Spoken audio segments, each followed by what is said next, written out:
Tonga was officially named the Kingdom of Tonga in 1875. It's a sovereign state and an archipelago of islands in the South Pacific Ocean that are scattered over 700,000 square kilometres. That's about 270,000 square miles. Only 36 of the 176 islands are inhabited, with total population of about 122,000. Tonga is perched between the international date line and the islands of Fiji. It's a good 2-day sail from Niue to Tonga in good weather conditions. Today the sea is calm, the sun hot, and the day could not be lovelier. Early this morning we find, as we usually do after a night's passage, a flying fish or two lying in the gunwales of the deck. Their most striking features, the streamlined torpedo shape and their pectoral fins, which are unusually large, are evident. This unusual shape enables the fish to escape from predators by making self-propelled leaps out of the water, and the large wing-like fins get them airborne, thereby flying just over the water's surface for considerable distances. Their flights are typically around 50 metres or 160 feet. Flying fish can grow up to 1.5 feet in length and attain over 2 pounds in weight. Their wings are virtually transparent. We sometimes find 8 or 10 of them on the deck in the mornings. Unfortunately, they are inedible, as they seem to be all bone and gristle. Tonga is a land of high cliffs, excellent beaches, active, mainly undersea, volcanoes and coral atolls. The name Tonga is derived from the word Tonga Hahake, which means the wind that blows from the southeast, and it certainly does. Tonga survives on an economy of agriculture, including coconuts, bananas, vanilla beans, coffee plantations and root crops. The Kingdom of Tonga has strong Polynesian traditions and represents a culture where ancient practices merge with contemporary life. Though little is known about the historical heritage of Tonga, it is generally believed that Polynesians discovered the islands and made them their home at around 500 BC, while migrating across the Pacific. The people of Tonga are considered Polynesians. They are tall and regal in stature, and Tongan, one of the many Polynesian languages, is the main language spoken in the kingdom. The capital of Tonga is Nuku'alofa in the southern group of islands. We found that one of the best ways to experience Tonga is by going on a dune buggy excursion. Together with a group of cruisers from other yachts, we were taken on a guided tour on the main island of the northern Vava'u group of islands. Although the Dutch were the first European explorers to visit Tonga in the early 17th century, it was Captain James Cook who named these islands after his first visit in 1773. He received such a warm welcome, in contrast to the last island, Niue, that he had visited, that he gave them the nicest name he could think of, the Friendly Isles. The writer William Marina wrote that Cook's arrival was a case of ignorance is bliss, because he had, unwittingly, stumbled upon the annual Inasi festival and received a friendly invitation to join the festivities. What he didn't know was that they wanted to kill and eat him. However, it was possibly due to a case of too many cooks, pardon the pun, for the chiefs could not agree upon a plan, and this saved his life. Cook later returned in 1777 and gave the chief, or Tu'i Tonga, a turtle from the Galapagos Islands, which roamed the royal palace grounds until it died as recently as 1960. This archipelago of Cook's Friendly Islands, later called Tonga, was united into a kingdom in 1845. It became a constitutional monarchy in 1875 and a British protectorate in 1900. There are 3 main island groups in the kingdom: Tonga Tapu, Ahapai and Vava'u. The Vava'u group is comprised of more than 50 islands, and is a spectacular tropical island paradise made of limestone caves, cliffs, lagoons, secluded coves and breathtaking vistas. The waters around Vava'u are crystal clear with abundant sea life of colourful tropical fish, giant clams, manta rays, sea turtles, spinner dolphins and humpback whales. Tonga Tapu is Tonga's largest island, with over 2/3 of the country's small population. It is a coral island surrounded by coral reefs. Ahapai is a group of 60 islands south of the Vava'u group and north of Tonga Tapu, and is where the Mutiny on the Bounty occurred in 1789. In the 1932 novel Mutiny on the Bounty, Lord Hood, the senior officer in the court-martial of some of the Bounty's crew, asks one of the crew, "Mr. Byam, have you anything to say before the sentence of this court is passed upon you?" After a long pause, Byam replied, "My lord, much as I desire to live, I'm not afraid to die. Since I first sailed on the Bounty over 4 years ago, I've known how men can be made to suffer worse things than death, cruelly, beyond duty, beyond necessity." He turned to Captain Bligh in the court. "Captain Bligh, you've told your story of mutiny on the Bounty, how men plotted against you, seized your ship, cast you adrift in an open boat. A great venture in science, I'd say, brought to nothing. 2 British ships lost. But there's another story, Captain Bligh. This is a story of a man who robbed his seamen, cursed them, flogged them, not to punish them, but to break their spirit. A story of greed and tyranny and of anger against it.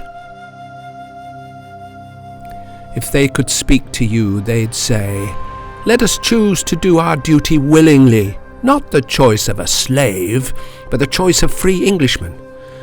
They ask for only the freedom that England expects for every man.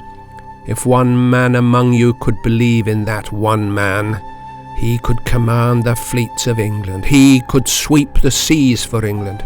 If he called his men to their duty, not by flaying their backs, but by lifting their hearts. That's all." Byam was acquitted and not hanged like some of the others. Like all their Polynesian cousins, the Tongans did not have a written language to record their early history, but anthropologists recognize them as being among the most ancient of the Polynesians, who probably migrated to these islands about 3,000 years ago. Time is of no great importance in the Tongan world. Soon may mean tomorrow, and half an hour could possibly mean 2 hours, or in some cases 2 days or even a week. People are important, food is important, life is important, but time is not.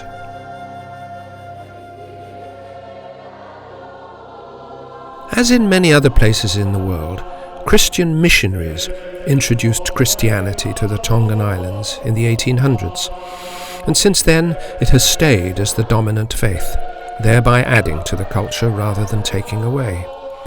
In spite of their Christianity, Tongans still believe in the old Tongan gods, and old superstitions remain intact. One strong belief is that evil spirits can and do enter your body. They call it puke tavolo, or devil sickness. To get rid of the demons, they crush certain herbs and plants and smear them all over their bodies, including their hair. Or if a Tongan is to take land that was not his family's, then bad things would happen to him spiritually. He may be visited by spirits that could do him harm. They also believe that any ghost or spirit that walks the earth is the devil. Even if you are not religious, the singing in church can be very moving.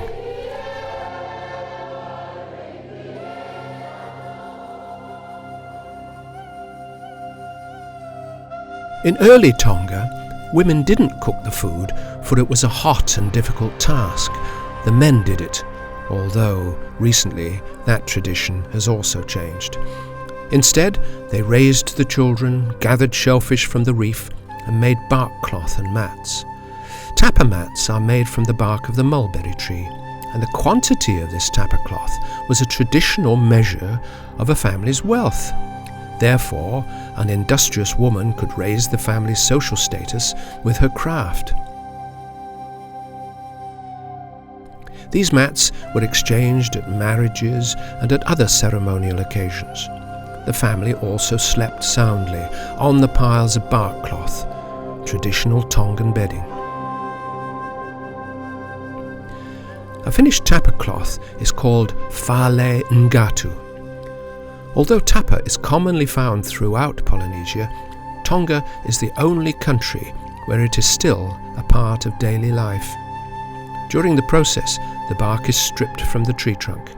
The outer bark is scraped off from the inner bark and discarded. The inner bark is laid out to dry in the sun before being soaked, then beaten into strips using a wooden mallet called an ike.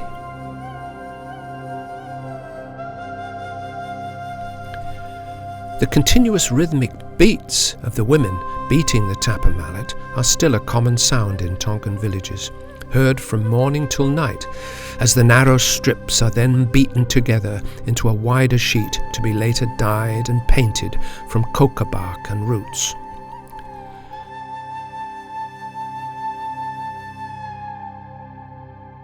Tongan men carefully prune the mulberry trees in order to eliminate notches that may mar the overall quality of the finished tapa cloth.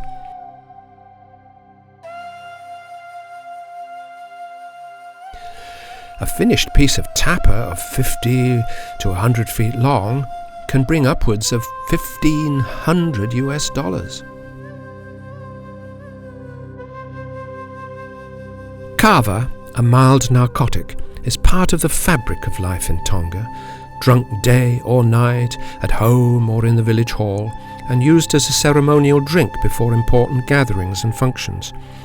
It is made from the dried root of the Piper methysticum plant, a member of the pepper family. Kava root is very hard and stringy and requires a great effort of stone pounding to grind the root into a powder. Special carved wooden bowls are used to mix the powdered kava with water, and a wild hibiscus bark is used to filter the particles. Once the kava has reached the right colour, it is then served from a half coconut shell cup. Kava has a bitter taste, brings calmness upon a person, which represents renewal. It's also said to make a person pee like a racehorse. The tradition of drinking kava is practiced by Tongans from royalty to commoners. An old Tongan legend seeks to explain how kava came to be. One day the king of Tonga and his tribe were very hungry and were out searching for food. They came upon a family with a daughter named Kava. The young girl had leprosy, so the king suggested that the family sacrifice Kava, perhaps to save others from getting leprosy.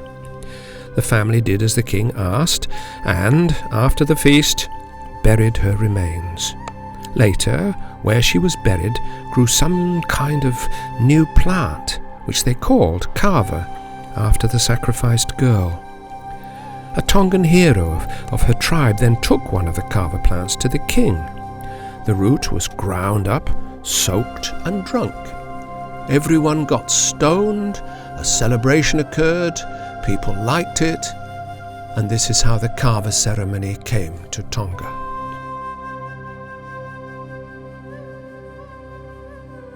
Ano Beach lies directly south of Niafu, which is the main town of the Vava'u group of islands, and it can be accessed by road for those less inclined to sail around.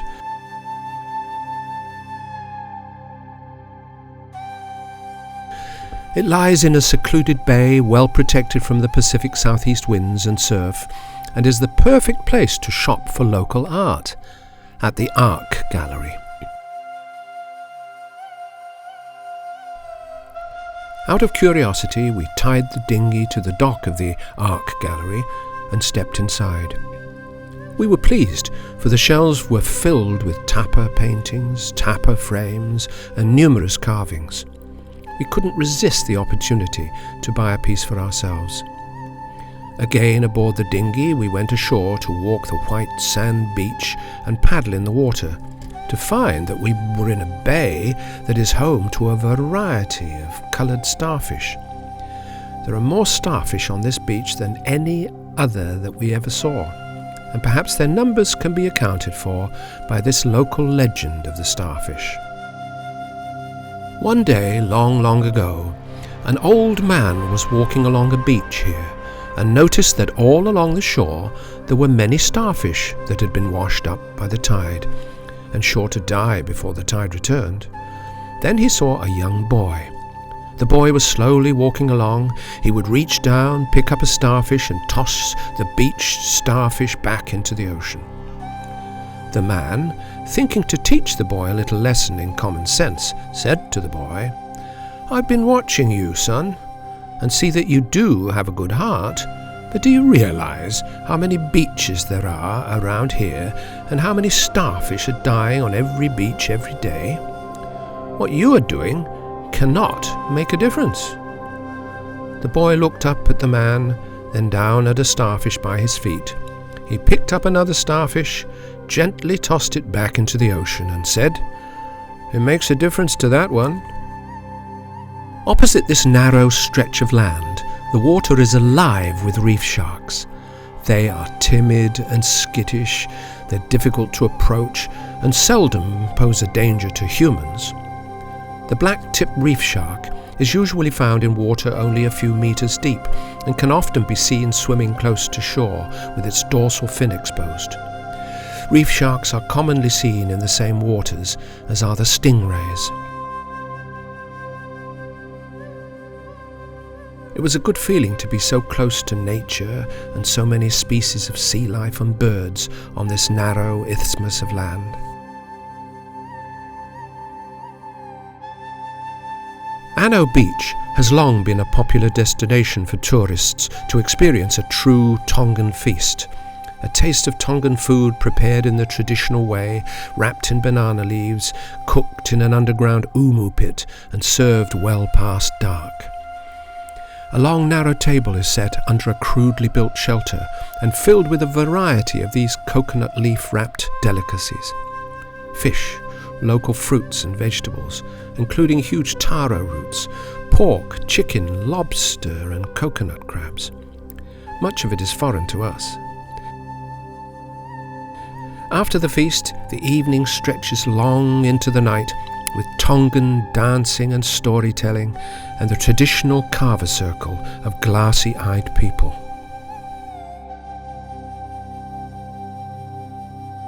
Another popular location is Marina's Cave, an extremely challenging underwater cave to access.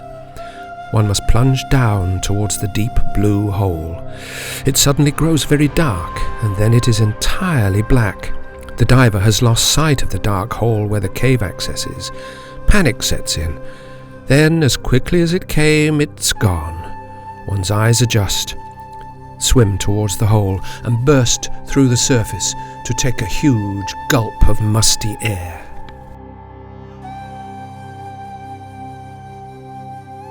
The cave roof is 15 meters overhead, covered in stalactites and eerily lit from the light travelling through the water of the tunnel. The light refracts through the entrance and shines up from below onto the roof of this magical cave in the blue waters of the Kingdom of Tonga.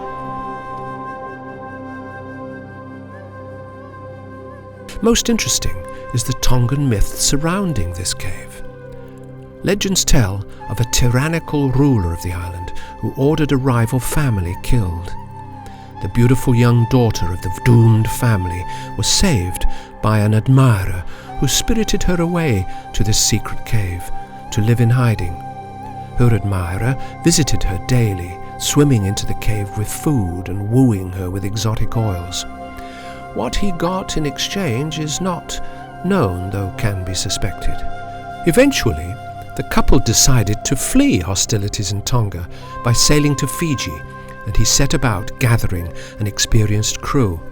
One of his shipmates felt it would be foolish to leave for Fiji without a wife. He agreed, saying that he would stop and find one on the way.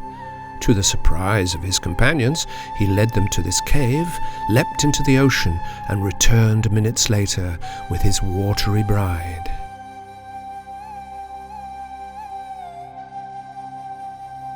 Swallow's Cave is a cleft in one of Tonga's limestone islands that has been colonised over many years by swallows who live here in the autumn and whose nests are built all on top of each other like a city.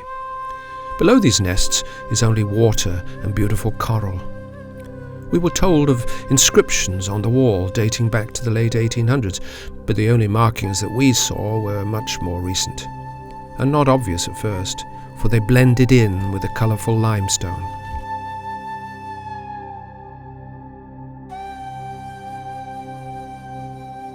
For the more adventurous tourist, there is a narrow channel where one can clamber over the jagged rocks to another pool, and a ceremonial site that opens to the sky and is often frequented by the locals. Perhaps we were not adventurous enough, for we didn't bother to explore it, and instead stayed in the main cave to enjoy the amazing stalactite and stalagmite formations that surrounded us. Our spring arrival did not coincide with the swallows swooping in and out of the cave. They had migrated elsewhere for a while, and darkness hid what remained of their nests from the previous autumn. Over thousands of years, the wind and sea has carved the hard limestone and shaped this little haven, which is eerily quiet. We spent a long time in this geological anomaly before taking our little dinghy back to Wintersea. Legend has it, Tonga is full of them, that the islands of Vava'u were created by the god Maui, who caught the bottom of the sea with his magic hook and brought the islands to the surface. These magical lands of Tonga cannot be sold. However, they can be given away, and if the person you are giving the land to happens to give you a gift of money in return, well, so be it.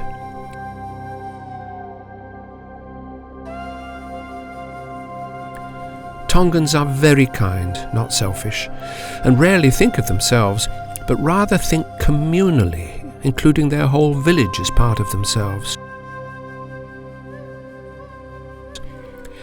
Tonga holds on to old traditions and beliefs, for even today all villages have a talking chief, and each family an ulamotu'a, who is their spokesman. This family position is inherited by the eldest male, who is to officiate at family activities, funerals, weddings and special events. The ulamotu'a has the final say when it comes to his family. As in many places in the South Pacific, the women do the work and the men do the thinking. Well, someone has to do it. In much of the South Pacific, agriculture and fishing are the main sources of income, together with a growing tourist industry. The vanilla crops of Tonga are of the best in the world, and beautiful black pearls are cultured in calm lagoons. Due to its scenic beauty, Vava'u is a particularly popular place for sailors, where they can experience the slow pace of life in Vava'u, a world without television or even clocks. And one can always repair to Tonga Bob's, the sand-floored bar near the dinghy dock. Tonga is part of the Pacific Ring of Fire, a zone of frequent earthquakes and volcanic eruptions surrounding the basin of the Pacific Ocean. It is sometimes called a circum-Pacific seismic belt, though Ring of Fire sounds much better and more dramatic. In March of 2009, a violent underwater volcano exploded and a brand new island emerged to become part of the Tonga chain of islands. Earthquakes and volcanic activity can occur at any time and can trigger tsunami alerts. Cyclone season in Tonga runs from November to April, when there is a high risk of strong winds, heavy rains, flooding, landslides and road closures. This September day could not have been more perfect. The underwater Tonga Trench, often referred to as the Horizon Deep, is a plate boundary that is situated south of Samoa, stretches south through Tonga and towards New Zealand in the shape of an elephant trunk. Here the sea can be unpredictable, extremely rough one day or flat calm the next. A convergence of the plates is taking place at a rate estimated at approximately 15 centimetres or 6 inches per year, and up to 24 centimetres or 9 inches per year across the northern Tonga Trench. In leaving this remarkable island group, we are reminded of the legend, here is another one, that concerns the coming of the King of Tonga to Vava'u. Long, long ago, a king came to Vava'u from a faraway land, intending to conquer the island. He was surprisingly greeted peacefully by the people of Vava'u, who proposed an agreement whereby the people would recognize him as king as long as he promised never to come back to the islands again. The king, of course, rejected this deal, and a very bloody battle ensued. When the battle ended, the king had won. He became the king of Vava'u and was free to visit the islands whenever he pleased. Isn't that always the way with kings? The rich get richer and the poor get poorer. Now we set sail for Fiji.